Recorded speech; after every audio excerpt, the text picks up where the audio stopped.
네, 반갑습니다. 우리 옆에 있는 분들 한 번 더 인사하실까요? 예수님의 이름으로 환영합니다. 예수님의 이름으로 사랑하고 축복합니다. 반갑습니다. 반갑습니다. 네, 우리 말씀 함께 보겠습니다. 오늘 말씀은 창세기 2장 1절로 3절 말씀.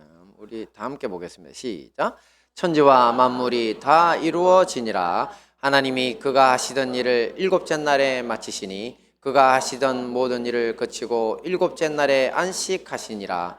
하나님이 그 일곱째 날을 복되게 하사 거룩하게 하셨으니 이는 하나님이 그 창조하시며 만드시던 모든 일을 마치시고 그날에 안식하셨음이니라. 아멘. 네, 오늘은 그동안 이어오던 창세기 천지창조 마지막 시간입니다. 그죠? 일곱째 날의 창조인데요. 그동안 첫째 날부터 여섯째 날까지 어떤 교훈이 말씀이 있었는지 잠시 한번 요약해 보겠습니다. 저희 집사람이 이거 요약해 주는 걸 너무 좋아하더라고요. 좀 앞에는 좋긴 좋았는데 무슨 소리 했는지 완벽히 기억이 잘 안 난다고 핵심만 이야기하겠습니다. 이 창세기 첫째 날은 이 하나님의 세계와 연결되어 있던 땅이 죄악 때문에 분리되었고요. 또 어둠에 갇혀 있는 모습이었습니다. 이것을 해결하기 위해서 수면 위에 운행하시는 성령님의 생명수가 있었고 또 어둠을 뚫고 빛으로 찾아오신 예수님을 봤죠. 그래서 창세기 첫째 날은 우리가 더 이상 어둠의 자녀가 아니라 빛 대신 하나님의 자녀로 살아갈 길이 열린 이야기라고 했습니다. 그리고 둘째 날의 창조물은 궁창이었는데요. 이 눈에 보이는 창공으로서의 하늘이 아니라 우리 인간 세계와 땅의 만물에 연결되어서 하나님의 세계와 소통하는 그런 울림이라고 했습니다. 이 광야에서 외치는 자의 소리였던 침례 요한, 또 베데스다 연못에 38년 된 병자를 치료하신 예수님의 사역이 다 울림의 사역이라고 했죠. 오늘날 이 울림의 사역은 곧 하늘과 땅을 연결하는 이 사역은 바로 교회를 통해서 지속된다고 했습니다.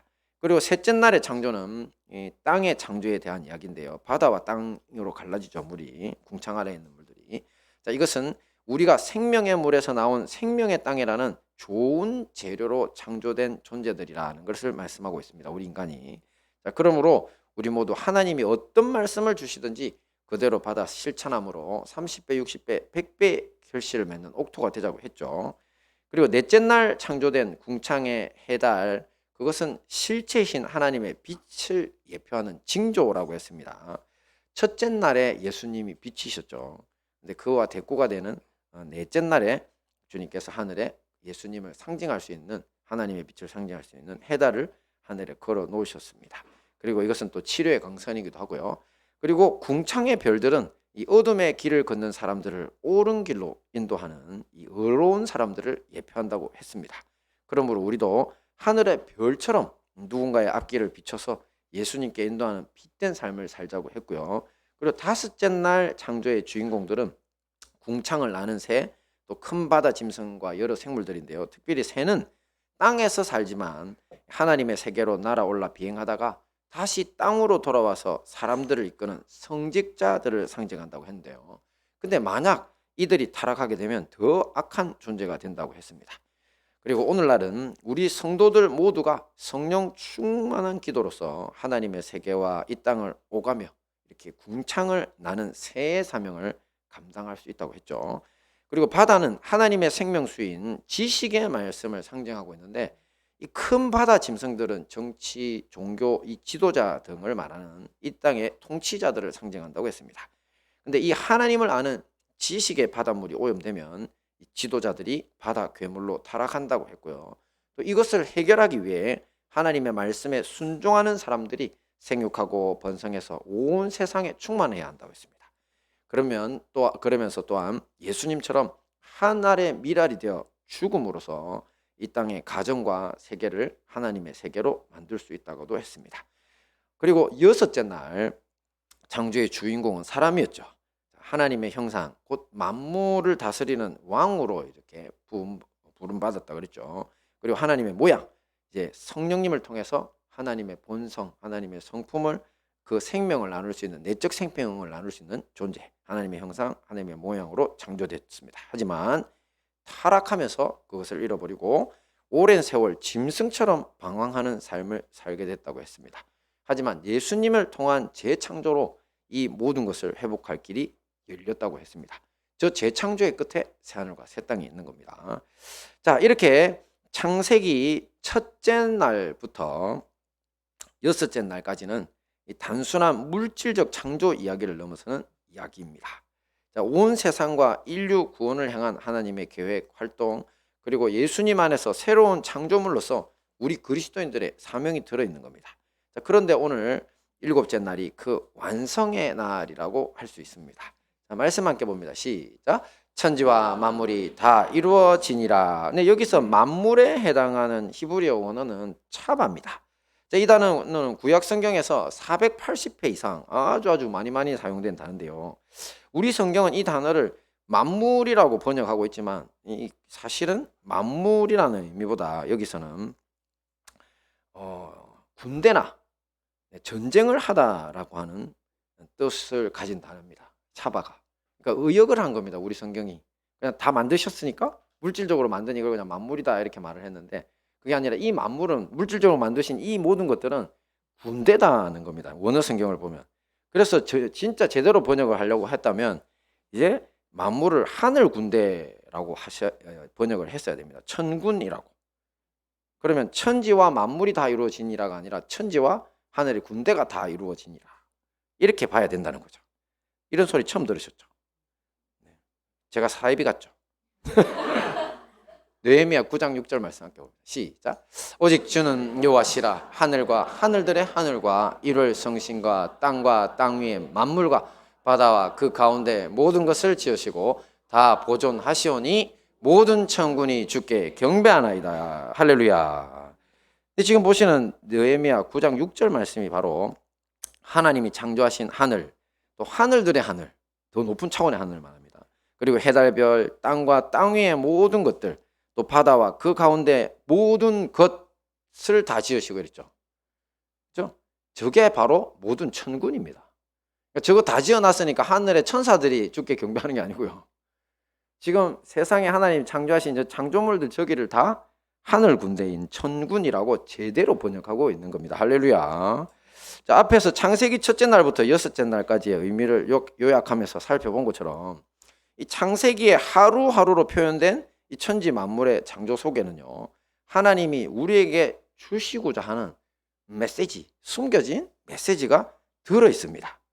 그러니까 우리가 눈으로 보는 이 온 세상 이미지 자체가 하나님의 말씀이라는 거죠. 자, 이거 한번 보실래요? 뭡니까 이거? 우리 애들이 맨날 딱 저것만 보면은 우리 아이들이, 주일학교 아이들이 뭐 말 안 해도 안답니다. 뭡니까? 우리가 바로 죄를 지으면 저렇게 마귀의 노예로 전락하게 된다. 원래 아담과 하와가 그래가지고 이때까지 우리가 이런 신세다. 이런 이야기죠, 그죠? 그러다 보니까 우리 주일학교 아이들은 저 그림만 봐도 그냥 목사님 말 몰라도 다 보입니다. 이해됩니다. 그죠? 그러니까 천지 만물이 바로 이런 방식으로 영적 전쟁을 수행하고 있는 겁니다. 하나님의 말씀을 우리에게 나타내고 있다는 거죠. 지금도 모든 창조물들은 그 외적인 모양으로 다 하나님의 뜻을 보여주고 또 그 뜻을 보여주는 말씀은 뭡니까? 도전하죠. 사실 제가 부산에 살면서 되게 경이로웠던 게 있어요. 왜냐하면 부산에 가면 바닷가가 많잖아요. 바다 많은데 특히 제가 이제 영도에 있던 그게 어디지? 영도? 어디요? 영도에는 제일 좋은 데가 뭐예요? 예? 영도다리 아니 일단 영도다리 건너야 됩니다. 영도다리 건너고 끝에 가면 제일 좋은 데가 어디지? 태종대. 아, 할렐루야. 네. 그렇네요. 태종대네요. 제가 맨날 학교 갔다 오다가 이제 토요일 같은 경우는 지쳐가지고 그냥 버스 안에 잠들어가지고 태종대까지 몇 번씩 가고 그랬거든요. 근데 그 태종대가 참 예쁩니다. 난 부산 가시면 꼭 한번 가보세요. 그 자갈밭이 정말 멋있는데 거기를 이제 친구들하고 내려가가지고 같이 이야기를 하고 있는데 자갈밭에 앉아서 저 멀리 바다를 보고 있으니까 진짜 경외감이 막 밀려와요. 야, 진짜 세상이 저렇게 넓은 거구나. 하나님 이걸 다 어떻게 만드셨대 이런 생각이 그냥 속에서 올라오면서 갑자기 제 자신이 너무 초라하게 느끼시는 거예요. 네가 까불어봤자 여기 한 점도 안 된다 이런 생각이 그냥 확 들어오는 겁니다. 그게 뭐냐면 바로 저 천군들이요. 쟤들이 쑤시고 들어온 겁니다. 봐라, 너가 하나님 이리 위대한 존재신데 너는 아무것도 아니야.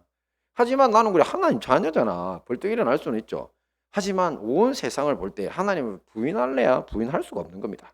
그래서 하나님 만들어 놓으신 천지 만물들은 바로 우리 안으로, 우리 내면으로, 우리 정신세계, 영적 세계로 침범에 들어오는 말씀의 군대인 겁니다. 말은 없지만 형체로 뚫고 들어오고 있는 군대라는 거죠.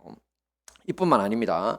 이 만물로서 번역된 저 차바라고 하는 단어는요, 또한 그 성막이나 성전에서 섬기던 성직자들의 행동을 나타낼 때도 사용됐습니다. 예를 들어서 레위인들이 성전에서 섬겼다고 할 때 우리는 봉사했다라는 의미인데, 그 섬겼다는 단어를 차바가 원어입니다. 그래서 사실 저걸 봉사했다로 우리가 번역을 한 것뿐이지, 사실은 레위인들이 하나님께 봉사하는 전쟁을 수행했다, 이렇게 봐야 되는 겁니다. 성전에서 이렇게 제가 예배드리고 여러분들 우리 찬양팀이 우리 예배팀이 다 이렇게 막 섬기는 이게 뭐라고요? 전쟁을 수행했다. 하나님 앞에서 주님을 위한 전쟁을 수행했다. 자, 그러니까 이게 왜 이렇게 되냐면 이 당시 레위인들이 했던 활동은 다름이 아니고요. 사람들이 죄를 지었을 때 자기 죄를 회개하기 위해서 짐승을 가지고 옵니다. 그럼 그 짐승을 이제 잡아요. 근데 짐승 잡기 전에 자기 죄를 그 머리 위에 대고, 자, 너가 내 죄를 대신해서 죽어주라, 이렇게. 진짜 미안한 마음이죠, 그죠? 멀쩡한 녀석이 왜 내가 뭐 때문에 죽어야 되는데 쳐다볼 수 있는데, 그런데 나 대신 죽어줘야 돼요. 그러면 주님께서 그 죄를 옮기고 회개하며 용서, 그리고 또 누구한테 잘못한 게 있으면 그걸 배상하고 와서 이렇게 제사 드리면 죄를 용서해 줄게, 이랬던 거죠. 그래서 그 죄를 용서받으면 사탄마귀가 그 사람 건들 수 없잖아요. 죄 있는 자는 사탄마귀 밥입니다, 노예입니다. 하지만 죄가 용서되면 마귀가 손댈 수가 없어요. 그러니까 영적 전쟁에 있어서 승리하게 만들어주는 거예요, 레위인들의 일이. 그죠? 그리고 또 진리의 말씀을 항상 가르쳤어요. 그러니까 백성들이 의로운 길로 가죠.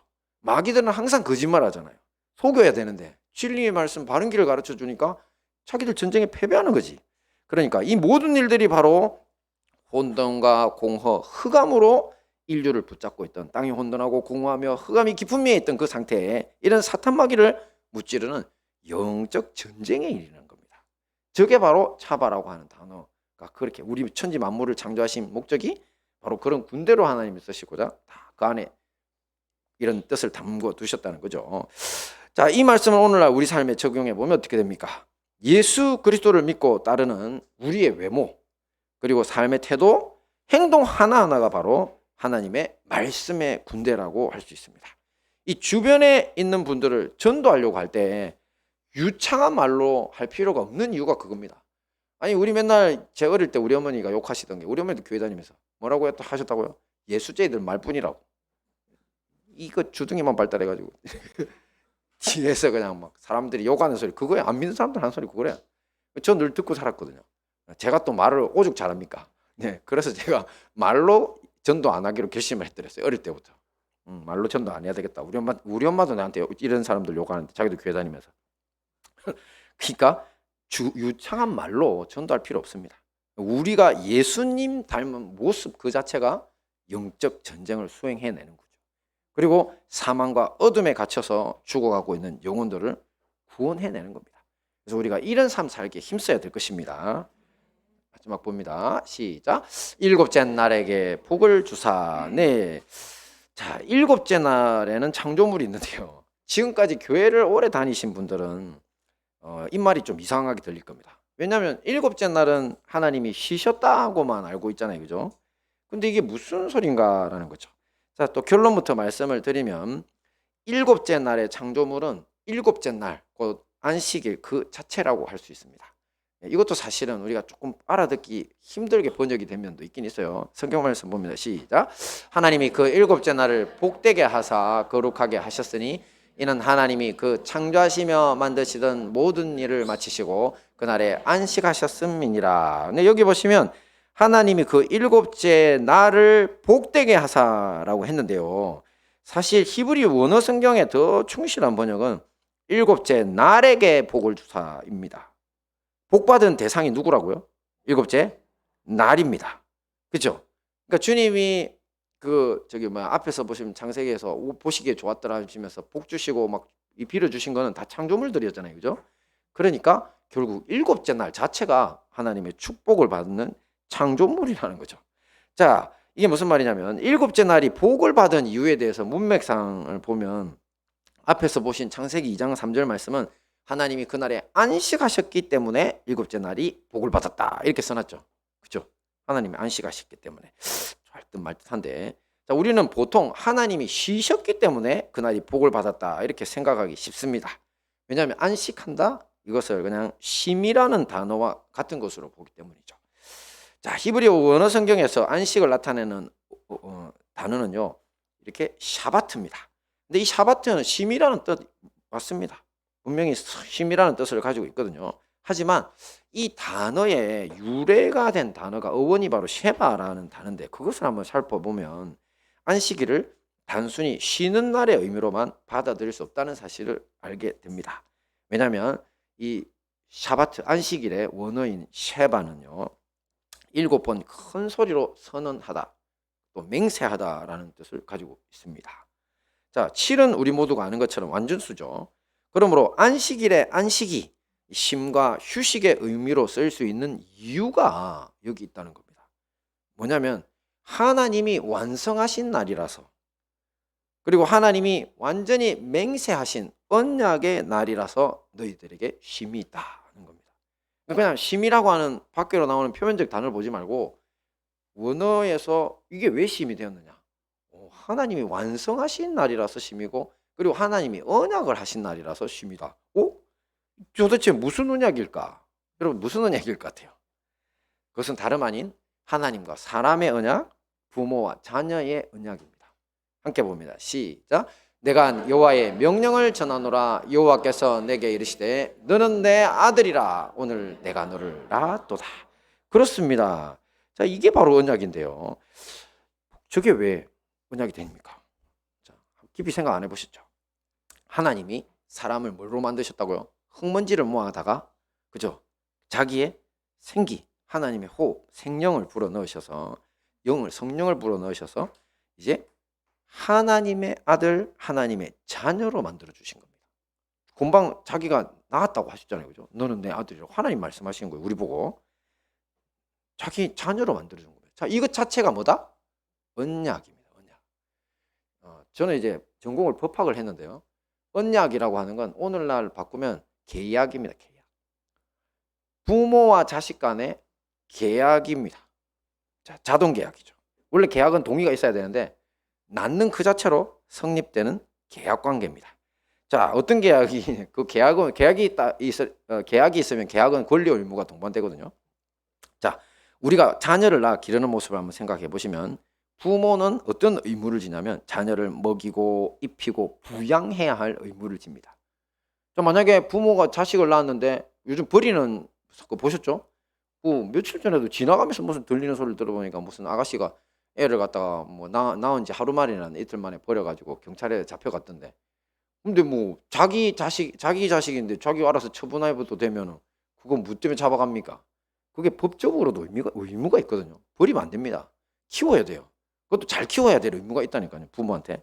자, 그러면 자녀들은 의무가 없는 줄 압니까? 자녀들도 의무 있습니다. 부모님의 양육권, 그 훈육권에 순종해야 할 의무가 있습니다.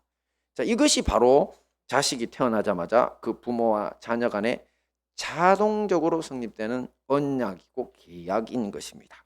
자, 이 덕분에 창조주 하나님은 자녀된 인간들을 위해서 그 창조하신 피조물 가운데 머무시는 겁니다. 임재라고 하는데 뭐 때문에? 우리를 돌봐주려고. 그 덕분에 일곱째 날이 안전하고 또 완전한 쉼과 행복이 있을 수 있었던 겁니다. 누구 돌보려고 이 세상 가운데 임재하셨다고요? 우리를 돌보시려고. 그렇죠, 사람. 그런 하나님의 머무심 덕분에 에덴 동산은 말하자면 그게 천국이라는데 말하자면 매일매일 복된 안식일이었던 겁니다. 매일매일이. 그렇게. 그래서 어떤 사람이 그런 이야기를 했어요. 천국을 갔던데 하나님이 안 계신 꿈을 꿨어요 이러길래 그 천국 아니다. 맞죠? 그 사람 정확하게 가르쳐 준 겁니다. 왜냐하면 아무리 내가 생각하는 좋은 곳이라 해도요 하나님이 계시잖아. 지옥입니다. 사탄 마귀가 잠시 멋있게 꾸며놨을 뿐인 거지 그게 지옥인 겁니다. 그래서 본질을 아는 거죠. 하나님이 계시니까 안식이 있는 겁니다. 자, 하지만 문제가 생기죠. 하나님의 자녀로 창조된 아담과 하와가 마귀의 유혹에 속아서 아버지 하나님이 절대 하지 말라고 금지하셨던 선악과를 따먹는 불순종의 죄를 저지르고 맙니다. 하나님의 자녀가 아닌 마귀의 자녀의 길을 인간 스스로 선택한 것입니다. 자, 이것으로 인해서 하나님과 우리 인간 사이에 부모 자녀 간의 약속, 그 언약이 깨어지고 맙니다. 인간의 배신 행위 때문입니다. 당연한 결과로 우리 인간에게 주신 하나님의 영은 떠나가시고 인류는 더 이상 하나님의 안식 속에 살아갈 수 없는 처지가 됩니다. 인류의 쉼 없는 고생, 또 사탄마귀 아래서의 혹독한 노예 노동이 시작된 것입니다. 그렇습니다. 지금까지 보신 것처럼 창세기 7째 날의 안식의 핵심은 바로 창조주 하나님과 우리 인간의 언약, 곧 아버지와 자녀의 언약이고요. 하나님이 자녀된 우리를 돌보시기 위해서 우리 가운데 머무시는 것, 바로 임재가 그 핵심이었던 겁니다. 그러니 하나님이 떠나가신 자리에는 안식과 쉼이 있을 수 없다는 겁니다. 자, 지금까지 하나님 없이 살아왔던 우리가 그토록 안식하고 싶어도 쉬고 싶어도 쉴 수 없었던 이유가 바로 여기에 있었던 겁니다. 심한 노동, 또 스트레스를 견뎌가면서 돈을 벌고 열심히 저축하고 또 입시, 취업을 위해서 밤낮 없이 고생하고 또 실패하면 재수에, 삼수에 어렵게 학교에 들어가다가 또 그러다가 또 사회에서 성공한다고 해도 왠지 마음이 꺼림직하고 불안합니다. 그래서 더 많은 돈을 벌어야 될 것 같고 더 좋은 직장으로 옮겨가야 될 것 같고 또 더 높은 지위에만 가면 이제는 내가 쉴 수 있지 않을까. 자, 그렇겠죠? 이거 다 거짓말입니다. 절대 거기 올라가도 쉬지 못합니다. 여러분들이 그렇게 성공이라고 하는 거 해도 진짜 쉼을 갖지 못합니다. 왜? 아무리 많은 돈, 또 높은 지위를 얻는다고 해도 궁극적으로 인간들 하나님 없는 삶에는 쉼이 없다는 겁니다. 도리어 삶이 깨집니다. 그렇게 사시면 건강 깨지고 가족 깨지고 다 깨집니다. 그 허무만 남는 거죠. 사탄마귀가 기뻐하는 대로 살아가시는 겁니다. 하나님의 머무심, 하나님이 함께 해주심이 없는 인생의 말로가 이런 겁니다. 쉼이 없습니다. 자, 이것은 오직 창조주 아버지 하나님이 다시 찾아오셔야 해결될 수 있는 문제입니다. 우리가 하나님께 갈 수 없습니다.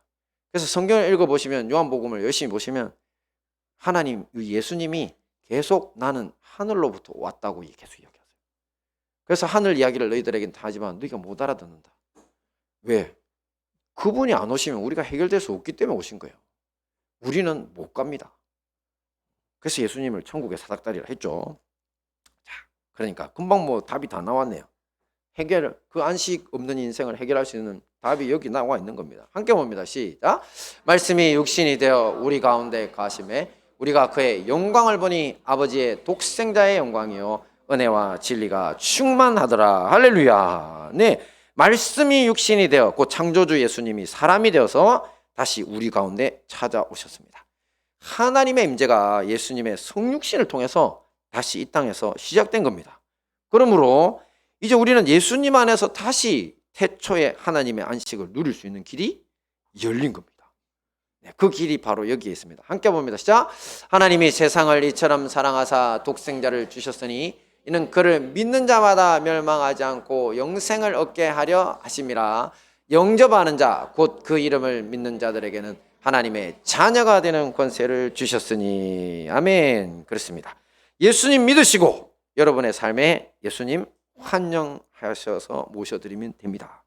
그러면 다시 태초처럼 하나님의 성령이 그 사람에게 부어지게 되고 이것으로서 하나님의 자녀, 바로 새로운 부모와 자식 간의 언약 관계가 성립이 되고 우리의 죄로 떠나가셨던 하나님께서 우리의 삶에 오셔서 우리를 떠나지 않으시고 영원히 함께 하신다는 겁니다. 할렐루야. 네, 앞에서 안식일 자체가 복을 받은 이유가 뭐라고 했죠? 바로 그렇죠. 하나님이 그랬습니다. 그 언약의 상태로 모든 만물 가운데 임하셨기 때문이라고. 우리 돌보시려고. 그러니 지금 예수님을 믿고 영접한 우리의 삶에 성령께서 머물고 계시죠. 그러니까 우리 성도들의 삶이 바로 새로운 7째 날의 창조물인 새로운 안식일인 것입니다.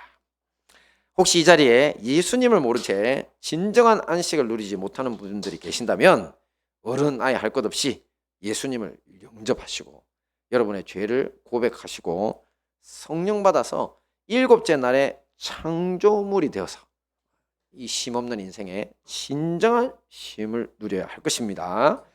말씀을 정리하겠습니다. 오늘 마지막 일곱째 날을 통해서 우리가 얻은 두 가지 교훈이 뭐였습니까? 첫째, 천지와 만물이 다 이루어지니라. 그렇죠.